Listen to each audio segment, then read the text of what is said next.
예수 그리스도의 계시라. 이는 하나님이 그에게 주사 반드시 속히 일어날 일들을 그 종들에게 보이시려고 그의 천사를 그 종 요한에게 보내어 알게 하신 것이라. 요한은 하나님의 말씀과 예수 그리스도의 증거 곧 자기가 본 것을 다 증언하였느니라. 이 예언의 말씀을 읽는 자와 듣는 자와 그 가운데 기록한 것을 지키는 자는 복이 있나니 때가 가까움이라. 아멘.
초등학교 1학년 때부터 졸업 때까지 학교에서 보내는 시간이 13,000시간, TV 시청에 쓰는 시간이 15,000시간, 매주 광고를 보는 게 일주일에 1,000개 이상, 학교를 졸업할 때까지 TV를 통해서 보는 살인 장면이 8,000번, 케네디 대통령 때 미국 그 공립학교에서 학교 시작할 때 기도 못한다, 이걸 결정을 했어요.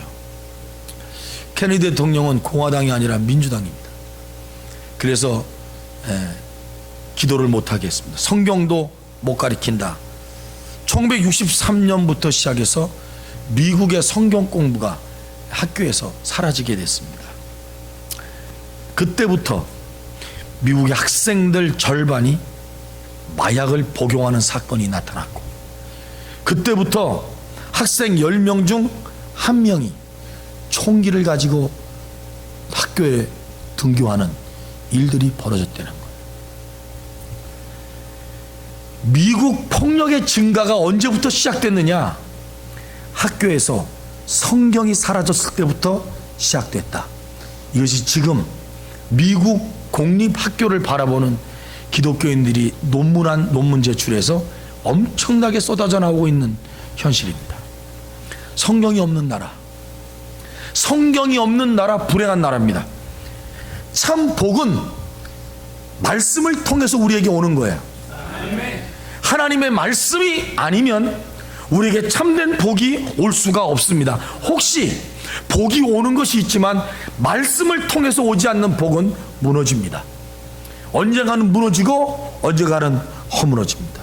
거짓 복은 아름답게 포장을 해서 오지만 하나님이 주시는 복은 100% 말씀을 통해서 옵니다. 여러분, 하나님의 말씀을 약속으로 붙잡기를 바랍니다. 그러면 그 약속의 말씀이 내게 복이 되는 줄로 믿습니다. 첫째, 말씀으로 살아야 됩니다. 오늘 제목이 말씀으로 받는 축복이다 그랬는데, 말씀이 없는 나라가 있습니다. 인도를 얘기해 봅시다. 인도가 참 못 살아요. 티런킴 목사님이 하시는 말씀이 있어요. 인도 북쪽은 참 못 삽니다. 저도 못 살아요. 아주 더러워요. 왜 그런지 아십니까? 그 목사님 하시는 말씀이에요. 하나님의 말씀이 없어요. 거기는 힌두교라고 하는 종교가 있어요. 동네가 더러운 이유는 딱 한 가지, 종교 때문이에요. 힌두교라고 하는 온갖 잡신을 다 섬기는 이 힌두교가 85%를 인도 북쪽을 차지하고 있어요. 티런킨 목사님 하시는 말씀이에요. 하나님의 말씀이 들어가면 이 말씀에 생명이 있어서 동네를 변화시킨다는 거예요. 하나님의 말씀이 대한민국에 들어오니까 대한민국을 변화시켰듯이 하나님의 말씀이 들어가는 곳마다 생명이 새롭게 잉태돼서 변화된다는 거예요. 근데 거기에 하나님 말씀이 없다는 거예요. 힌두교 속에, 인도 속에 하나님의 말씀이 없으니까 인도는 저렇게 어렵게 살고 있다는 거예요. 그분이 우리나라에 와서 대한민국에 이렇게 편한 사실이 뭐냐 그래서 제가 한국이 개화기 때 하나님의 말씀이 한국에 들어왔다고 그랬어요. 그렇잖아요 여러분. 우리나라 사람들이 그렇게 대한민국이 언제부터 변화됐느냐, 대한민국의 변화는요 선교사들이 말씀 갖고 들어올 때부터입니다. 아십니까? 토마스 선교사가 대동강에서 죽었잖아요. 토마스 선교사 집을 찾아간 것이 국무일보에 나왔더라고. 토마스 선교사가 어릴 때 자랐고 컸던 곳, 그리고 그분이 중국에 와서 선교를 하다가 대한민국의 대동강으로 복음 갖고 돌아가다가 성경 갖고 들어오다가 여러분 죽었잖아요. 그 젊은 나이에 죽었잖아요. 성경책이 뭔지도 모르고 그거 갖다가 찢어가지고 집에 벽지를 붙였잖아요. 별 사람 다 있어요. 여러분 집에 벽지 떨어지면 성경 붙이기 바랍니다. 이걸 붙였잖아요. 성경을 붙였어. 그러니까 언제나 이 성경을 보는 건, 누워서 잘 때도 성경이 보이고. 그 집이 평양 장대현 교회가 되는 거예요. 저는요 이런 거 보면 너무나 가슴이 울렁거려요. 왜냐하면 다윗이 하나님 앞에 죄 짓고 난 다음에 땅을 사서 거기서 제사를 드리잖아요.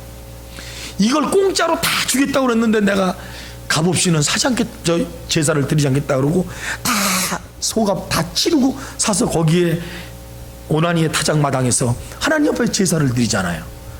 그게 예루살렘 성전이 되는 거잖아요.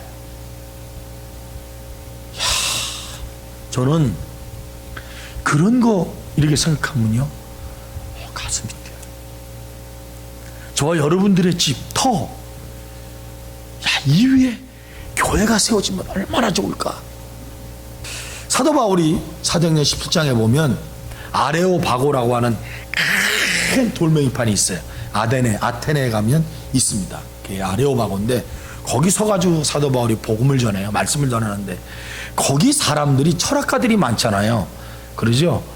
뭐 소크라테스, 뭐 아리스토텔레스 다 그 동네 사람이니까 거기에 소크라테스 갇혔던 그 굴도 있어요. 굴 같지도 않은데 굴이야. 그런데 하여튼 아레오바고 저도 올라가서 쫙 한번 해봤는데 하여튼 사람들이 관광객들이 많이 옵니다. 거기 바울이 갔어요. 사람들이 많아요. 그런데 이 사람들이 신을 섬기는 거예요. 그러면서 거기 뭐라고 써붙였냐면은 알지도 못하는 신에게, 그렇게 써놓은 거예요. 그래서 바울이 그걸 보고서 그들에게 말하는 거예요. 바울이 아레오바고에 서서 말하되 아덴 사람들아, 너희를 보니 범사에 종교심이 많다. 내가 두루다니며 너희를 위하는 것들을 보다가 알지 못하는 신에게라고 새긴 단도 보았으니 그런즉 너희가 알지 못하고 위하는 그것을 내가 지금 너희에게 알게 하리라. 우주와 그 가운데 있는 만물을 지은 하나님께서는 천지의 주제시니 손으로 지은 것이 지은 전에 계시지 않고 또 무엇이 부족한 것처럼 사람의 손으로 섬김을 받은 것이 아니니 이는 만민에게 생명과 호흡과 만물을 친히 주시는 이심이라. 이걸 사도 바울이 거기서 외쳐요. 사람들이 사도 바울에게 이렇게 외치니까 막 믿고 아멘하고 교회가 세워졌으면 지금 아테네에 교회가 있을 텐데 아덴 사람들은 이 말씀을 안 받아들여요. 교회가 없습니다. 사도 바울이 알지도 못하는 신에게라는 것을, 니네가 알지 못하는 신을 나는 안다는 거죠. 그래서 내가 그 신을 너희한테 가르쳐 주는데 그 신의 이름은 하나님이라는 거죠. 근데 그들이 받질 않았어요. 받질 않았어요. 세계 모든 신의 출처지 아테네, 성경에는 아덴이라고 된 곳, 유럽에서 가장 먼저 돈이 없어서 쫄딱 망하는 나라가 돼버리고 말았습니다. 하나님의 말씀이 없으면, 하나님의 말씀이 들어가지 않으면 생명이 없잖아요. 하나님의 말씀이 들어가야 생명이 있고, 할렐루야, 하나님의 말씀이 들어가야 역사가 일어나잖아요. 인도에 하나님의 말씀이 들어가면 그 모든 더러운 소들이 깨끗해지고 사람들의 삶이 변화될 텐데 그걸 못 받아들이는 거예요. 왜 사도 바울이 다니면서 복음을 전했는지 아십니까? 복음은 하나님의 말씀이니까. 저와 여러분 속에 하나님의 말씀이 살아있기를 축원합니다. 우리 교회 하나님의 말씀이 살아있어야 돼요. 아멘. 하나님의 말씀이 기본입니다. 이 말씀이 살아있으면 흔들리지 않아요. 우리가 뭘 믿어요? 하나님을 믿죠. 예수님 믿고. 그런데 예수님, 하나님 안 보여요. 그런데 우리가 믿는다라고 하는 것은 하나님의 말씀을 믿는 거예요. 예수님은 안 보여요. 그러나 성경을 통해서 말씀하고 있는 거예요. 말씀을 통해서. 두 번째, 말씀은 날마다 새로워지게 합니다. 하나님의 말씀은 날마다 새로워지게 해요. 사람 몸에 있는 것 가운데 세포가 100만 개에서 1조에 이른대요. 사람의 몸의 세포. 그런데 세포가 영원히 삽니까? 그러니까 우리 몸에 세포가요, 처음부터 끝까지 살아있는 게 아니라 날마다 생성돼서 죽는 거예요. 그런데 이 세포가 생성되지 않으면 어떻게 되죠? 죽는 겁니다. 하나님의 말씀이 내 안에서 생성되지 않으면 죽는 거예요. 몸은 살아있는 것 같지만 영혼은 죽는 거예요. 이 영혼이 살려면 하나님의 말씀이 들어가서 내 심장을 쪼개고 남아야 돼요. 할렐루야. 하나님의 말씀이 내 안에 들어와. 여러분, 세포도 하나의 생물이기에 영원히 살 수 없어요. 그런데 하나님의 말씀은 우리에게 생명이 되기 때문에 그 말씀이 들어오면 우리를 살아나게 만들 줄로 믿습니다. 심리학 용어 중에 이런 말이 있습니다. 유아기 고착증. 아이에서 벗어나오질 못해요. 어른이 됐는데도 엄마 용돈 좀, 이건 좀 나, 엄마 저 좀, 이게 유아기 고착증이에요. 어른인데 어른이 되지 못해요. 자기 속에서 어린 아이의 때를 벗어 자꾸 성장해 가야 되는데 이걸 못해요. 그런데 우리가 웃었잖아요. 믿음도 하나님의 말씀이 날마다 나를 새롭게 하고 생명을 주어서 나를 키워가야 되는데 말씀이 우리 안에 생명이 되지 못하니까 안 커요. 몸이, 신앙이 커야 되는데 안 커요. 다 거기서 머물러 있어. 세포가 자라는 것처럼 하나님의 생명의 말씀이 우리에게 자라기를 바랍니다. 신앙을 키워가야 돼요. 옆에 사람들 합시다. 여보시오, 신앙 좀 키워갑시다. 이 말 하는데도 정신이 멍해가지고 딴 데 가 있어. 세 번째, 새로운 시작을 위해서는 과거로부터의 단절이 있어야 됩니다. 따라합시다. 자르자. 고린도후서 5장 17절에 보니까 우리 보고 뭐라고 그러냐면 너희는 새로운 피조물이라. 할렐루야. 우리는 옛 것이 아니고 새 것이라고 그랬어요. 새 것이에요. 네, 그릇 있잖아요. 이 그릇 물 담아놨어요. 가만 놔두면 어떻게 될까요? 물이 썩고 이 그릇은 같이 더러워져요. 그렇죠? 닦아야죠. 하나님의 말씀이 물에 들어오면 우리 죄를 깨닫게 하고 회개하게 하고 그리고 새롭게 하고, 그래서 날마다 새로워지는 거예요. 근데 과거에 매여 있지 마세요. 과거에 대한 것은 생각은 내가 옛날에 죄인이었구나, 이것은 갖고 있어요. 그렇지 않으면 교만해져요. 난 죄인이다, 그러나 나는 주님의 은혜로 새롭게 되었다, 이런 확신이 우리를 귀하게 만들어 주시는 줄로 믿습니다. 에베소서 4장 22절에 너희는 욕심을 따라 썩어져가는 구습을 쫓는 옛사람을 벗어버리고, 그러니까 옛사람은 뭐예요? 썩어져 가는 거예요. 새 사람은 새로워져 가는 거예요. 옛사람을 벗어버려야죠. 할렐루야. 새 사람이 돼야죠. 할렐루야. 물어보겠어요. 머리카락이 나오잖아요. 끄트머리가 새갈까요? 이 안에 있는 게 새갈까요? 안에 있는 게 새 거예요? 그러면 또 물어보겠습니다. 영양이 없어서 갈라질 때 끄트머리가 갈라질까요? 머릿속에 있는 처음 나오는 게 갈라질까요? 어떻게 그렇게 잘하셔요? 그럼 갈라진 끝에 있는 것은 어떻게 할까요? 미정원 가서 쳐내요. 그렇죠? 그러면 지저분하고 이런 것들이 말끔해지잖아요. 새롭게 되는 게 중요한 거예요. 우리 교회도 그렇게 되기를 바랍니다. 아멘. 맨날 구태의연하게 옛날 것 같고 좀 이렇게 하지 말고 새거. 저는 우리가 참 좋은 게 있어요. 그래도 힘들고 어려워도 주의 말씀이 들어오면 왠지 힘이 나는 것 같고 새로워지는 것 같고. 아멘. 그게 믿음이에요. 여러분, 제가 욥 얘기하고 마칠게요.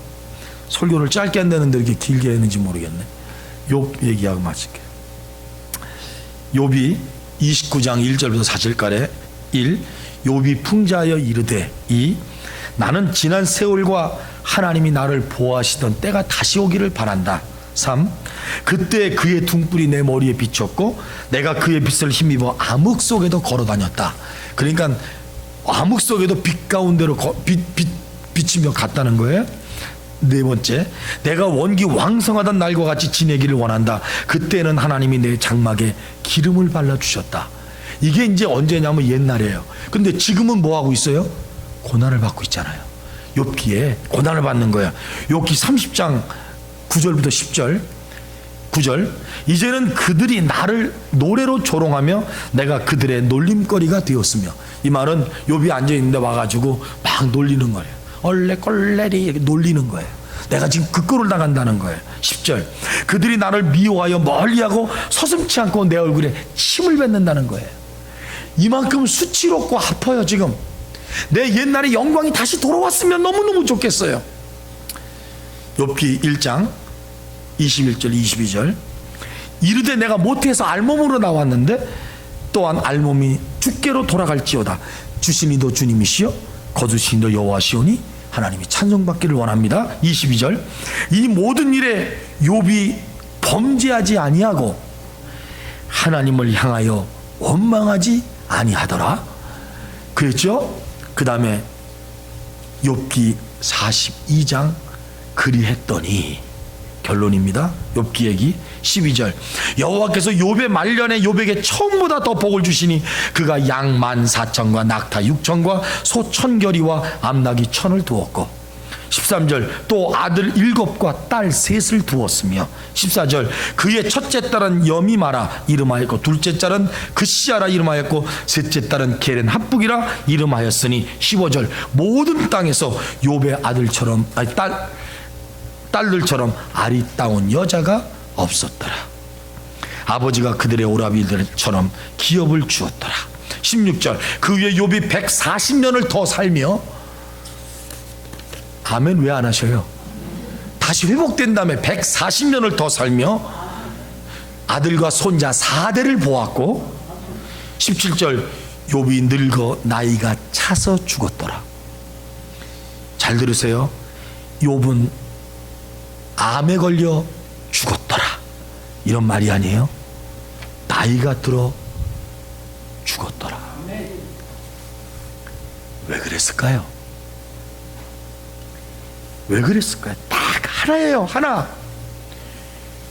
욥 속에는 하나님의 말씀이 살아있어. 하나님의 말씀이 떠나지 않고 하나님의 말씀이 그 안에 살아있기 때문에 욥의 마지막에 이런 역사가 일어난 줄로 믿습니다. 오늘 말씀 요한계시록 1장 3절 다 같이 함께 읽겠습니다. 시작. 이 예언의 말씀을 읽는 자와 듣는 자와 그 가운데 기록한 것을 지키는 자인 복이 있나니 때가 가까움이라. 하나님 아버지 감사합니다.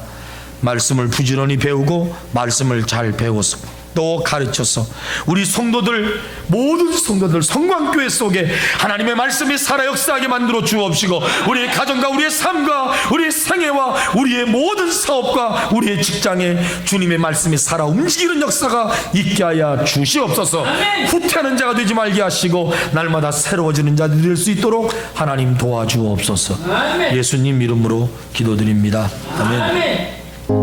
이제는 우리 주 예수님의 은혜와 하나님의 사랑하심과 성령님의 강하고 위대하시는 총의 역사가 말씀을 통해 생명을 얻고 그 말씀이 흘러서 우리와 우리 가정과 우리 사업과 우리 생업과 직장과 교회 위에 충만 넘쳐서 이 민족 위에 넘쳐서 복음의 역사, 말씀의 역사가 흥하는 그런 우리 모두가 되어지도록 축복해 주시기를 예수님의 이름으로 축원하옵나이다.